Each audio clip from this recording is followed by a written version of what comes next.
Instead of a more general alternative news commentary, this time I'll focus on a single pressing issue. Why is it that I can't vote, and I won't vote? There's a lot of noise about the forthcoming local elections and changes to the voting system, but there's very little discussion about the crisis of representation as a whole and why it's causing so many people not to vote at all. It's something I flagged 5 years ago after the 2017 election, and academics have noted similar problems too. Yet despite the amount of evidence, perhaps due to their own complicity in this process, the political commentariat seem unwilling to explore the significant fall in political participation over the last 3 decades, and what that means for the legitimacy of our government and politics.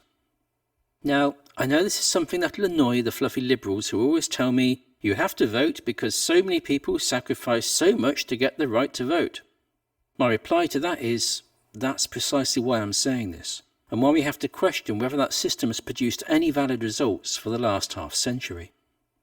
We have to draw the line somewhere. For me, that's the point when participation in the process implies a willing acceptance of it.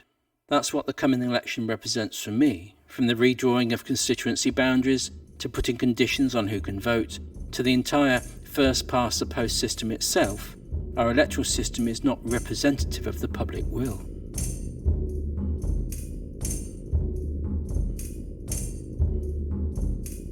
As is my preference, I'll begin with a large dose of data, the results of the 27 general elections over the last century. When we look at how these trends have emerged, we see a contradictory message to the model of representation popularised by the mass media and which is blindly repeated by many who can imagine no alternative to it. The first call for free representative elections in England began with the Levellers in the 1640s, a call that would not, as a result of Parliament's increasingly violent repression of dissent, be seriously heard again for 2 centuries, with the founding of Chartism in 1838.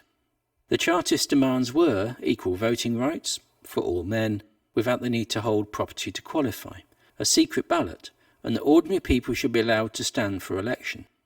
It would take another century for this to be realised. Before the 20th century, to qualify to vote, a man, and some women, had to earn a certain income or own property. This was tweaked at various times over the 19th century. It was not until 1918 that significant numbers of men, and some women, were permitted to vote. By the general election of 1922, the electorate had grown to 21 million from the 7 million permitted to vote in 1918. Finally, in 1929, men and women had the right to vote on an equal basis, increasing the electorate to almost 30 million. In the election of 1931, Stanley Baldwin received the highest vote share of any modern government, 64% of the votes cast, which, on a turnout of 76%, was 49% of the electorate. High turnouts continued into the post-war period. In 1955, Anthony Eden's Conservative government was the last single party to be elected with more than half the votes cast, though by now this represented less than 40% of the whole electorate. It was the 1960s which marked the turning point when the modern trend in election results emerged. Turnout would fall progressively over time, and the vagaries of first-past-the-post voting would create increasingly spurious results as governments were elected on a smaller proportion of the electorate. For example, Margaret Thatcher's 1983 landslide election was the lowest vote she received in all of her 3 election wins. The greatest change happened over the 2000s in response to the new model of politics ushered in by Tony Blair. Voter turnout collapsed, from the mid-70% range to below 60%. Blair's 2005 election win would see Labour's votes sink to 35% of the votes cast, representing just over 1/5 of the whole electorate. In the aftermath of New Labour's collapse, following the financial crash, the 2010 coalition government, which, as was pointed out at the time, no one voted for, received a majority of the votes cast, 59%, which on a turnout of 65% was less than 2/5 of the electorate. As the Lib Dems took the blame for allowing austerity, David Cameron's 2015 election win almost hit Blair's worst result, winning with 37% of the votes cast from less than a quarter of the electorate. Then came Brexit, and the Tory parties lurched to the right as they were infiltrated and taken over to create blukip, an increasingly hard-right, exclusionary faction of Tories devoted to turning Britain back into a socially conservative 1950s utopia.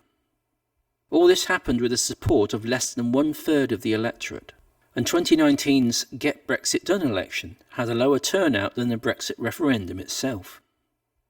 What a century of election results show is that, since the 1950s, the size of the electorate in Britain has grown at an almost constant linear rate, from about 34 to 47 million.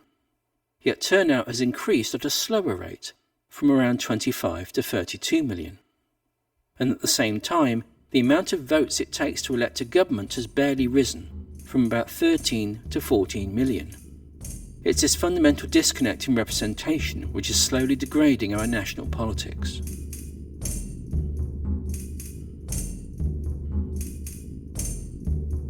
In the 19th century, as governments slowly extended the voting franchise, they made sure that this new system could not overturn, as both the Levellers and Chartists wished to do, the basis of economic and thus political power in Britain. Parliament introduced a semblance of political representation without actually giving that representation any direct power over Parliament, which might undermine the economic power of England's centuries-old elite. That's why today, as the standard and behaviour of our parliamentarians decline, the public still has no actual ability to demand that political parties provide us with better candidates to choose from. Around 1% of the population are members of a political party, and as recent Labour and Conservative sagas show, membership does not guarantee influence over leaders or candidates. As we move into the 21st century, all mainstream political parties are subservient to the same ideological model. They will not represent the people, since that would overturn the 3 centuries-old basis of the British state. The first-past-the-post voting system ensures that only one of 2 monolithic parties or blocs has a chance of gaining power, meaning that the broad range of political opinions are excluded for a simplistic set of principles. And the hold that establishment institutions, such as public schools or corporate and landowning interests, have over the state and leading professions ensures that a popular citizens' movement cannot rise up to overturn this process. This disconnect between our democratic assumptions and reality is the result of Britain's political and media class being selected from a narrow social spectrum. As a consequence, studies show that both politicians and the media class consistently believe the public to be further to the political right than they actually are. Unfortunately, looking to the future of this cosy system of establishment patronage, there's something wrong with the children. Today we are seeing, if the mainstream media could be bothered to examine it, a historic overturning of the political alignment between successive generations. The older generations, Boomers and Gen X, who inherited the expectations of the affluent consumer society, versus the younger generations who, from house prices to climate change to job insecurity, must live with the consequences of that past orgy of material consumption. John Byrne Murdoch, a fellow data obsessive who writes for the Financial Times, wrote an article in December 2022 showing why the trends of the last 70 years are ending. Millennials, unlike previous generations, are not shifting their political views to the right as they age. They're actually becoming more radical. Much like the backlash against youth culture in the 1950s and 1960s, the current culture war is the mainstream right's answer to this trend, trying to stifle this more liberal generation's failure to live up to expectations by challenging the legitimacy of their values and seeking to close down the freedoms won since the 1970s through ever more oppressive legal measures. This isn't just a US or British issue. The political right from India to China to Brazil are pursuing this same vendetta as they perceive their political and economic power ebbing away. The generation following the millennials, Gen Z, are even more woke, stoking the rage of political and social conservatives who seemingly dread the challenge to traditional authority this latest generation represent. And in parallel to the rising values and political alienation of this digitally connected generation, conservative lobby groups are using their political access and funding from billionaires to wage an ever more toxic war on this generation's alleged identity politics and cultural Marxism.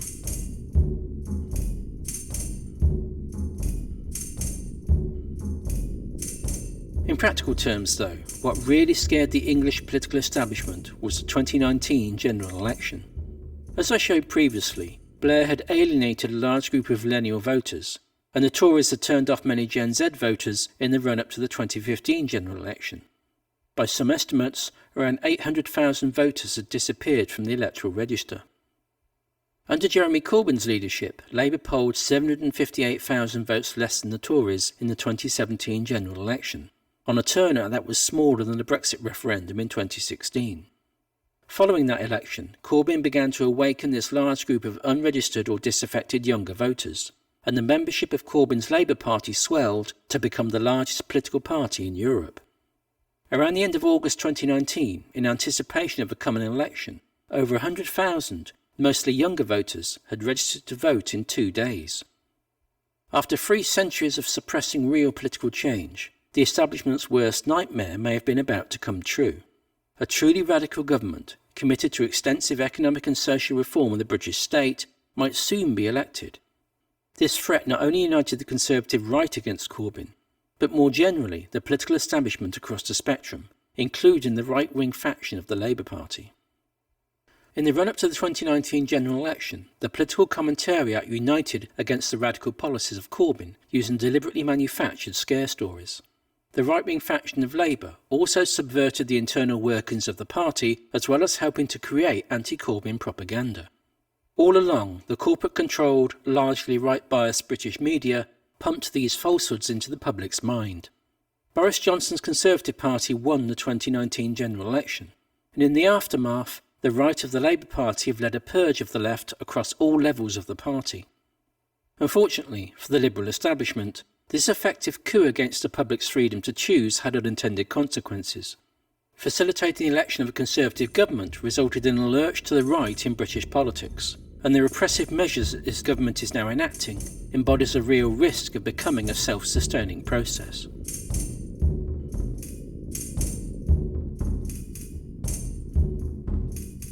For the first time, who is allowed to vote is being determined arbitrarily, based upon personal circumstances and age. Young people are being deliberately excluded, while the older generation are facilitated to vote. There is no evidence that these measures are necessary. What's more, we're paying £18 million a year for this. Why then are opposition politicians, let alone media pundits, not screaming the roof down? Copying the tactics of both parties in the USA, where allegedly opposed political parties cooperate to ensure their duopoly, the Tory government are deliberately seeking to discourage certain people from voting. That's because the political environment here shares a key feature to the USA. A large proportion of the electorate have been alienated from the political process. There's a large group of unregistered and/or disaffected voters, as many as 10 million, and that group is largely represented by one demographic, younger adults. As a result, there's a high risk that a popular political figure could easily overturn the threshold required to change government in Britain, as little as 1 million votes. This is why the government is seeking to make voting harder, to exclude those most likely to fall into this disaffected demographic. Well before the local elections, the government was being told that local authorities were not ready to implement these changes. The official response? An instruction not to record the numbers of those who are turned away for not having photo ID. There is no sense to this change in voting procedures because it is not sensible.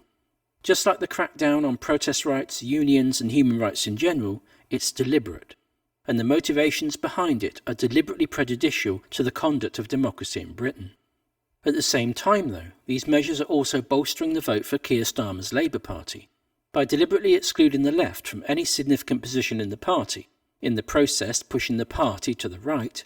It excludes many people who look like that pool of disaffected voters, young and left of centre. Again, reflecting the American political process. As Labour Party membership collapses, it drives the organisation back into the hands of large corporate donors, where, as under Blair's leadership, just a few donors made up the majority of the party's income.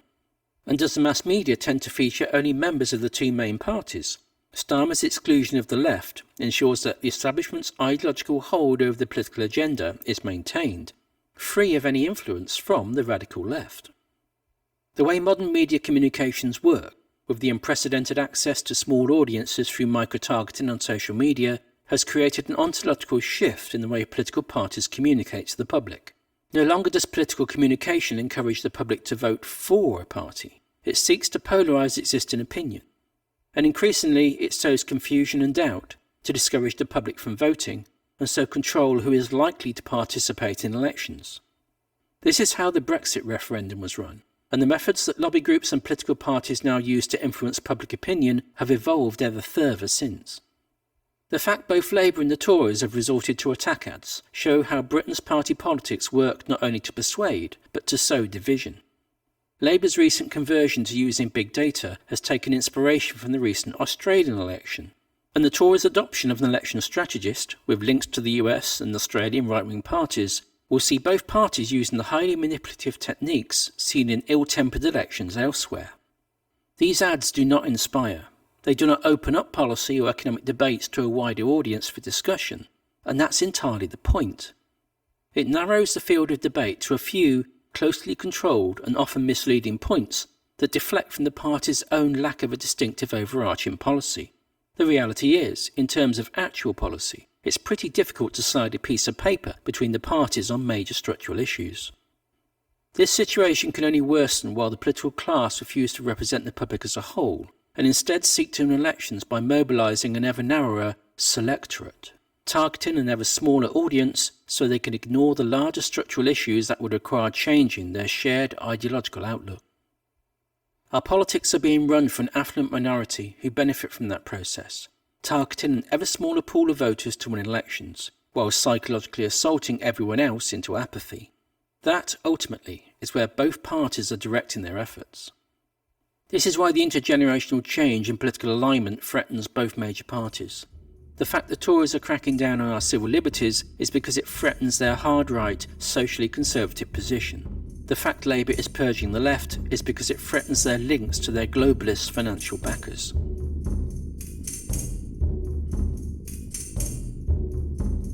Our elections are not free, and this process is not fair. I feel very strongly that we should vote for something. Otherwise, you're always choosing between the lesser of a few evils, and so it should be no surprise that we always end up with evil outcomes. The problem is, for my entire adult life, there's been no political party which I can honestly say I could wholeheartedly vote for, and I feel many across the political spectrum actually feel the same. That lack of representation is the historic result of our voting system, and the homogenising, monolithic two-party structure that system inevitably gives rise to.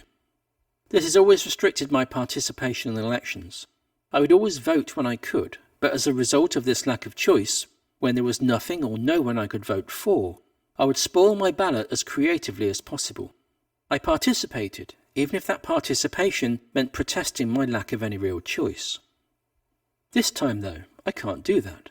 I can't even spoil my ballot. This time, I'm legally barred from voting in person. I spent my adult life trying to live as ecologically as possible without having to compromise my core values. As a result, I don't drive a car, hence no driving licence. I don't take foreign trips, no passport. And despite regularly using public transport, I'm not over 60, no bus pass. I have no recognised photo ID, and as a result, I can't vote. Now, let's be absolutely clear here. Absurdly, if I'd have applied for a postal ballot, I could have voted. Likewise, I could have applied for the government's new voter authority certificate, but when I checked, I found there were no terms and conditions on the use of that card. There was no guarantee that the voter authority certificate might not be used as a proxy identity card at some future date, and having already applied for it, I would be legally bound to accept its use for that purpose. Fundamentally, though, given there is no evidence of systematic voter fraud in British elections, and the fact they're going to blow at least £18 million a year running this scheme to solve a non-existent problem, I could not in good conscience go along with this. To do so would be caving in to the fanatical beliefs of a hard-right government who in no way represent my views or political beliefs. The winner-take-all voting system permits a duopoly of parties to control the political space, with the willing duplicity of a media class whose existence is tied to that duopoly. And as digital media are co-opted to accentuate that process through the micro-targeting of political messaging and disinformation, it accentuates the confusion and alienation many feel.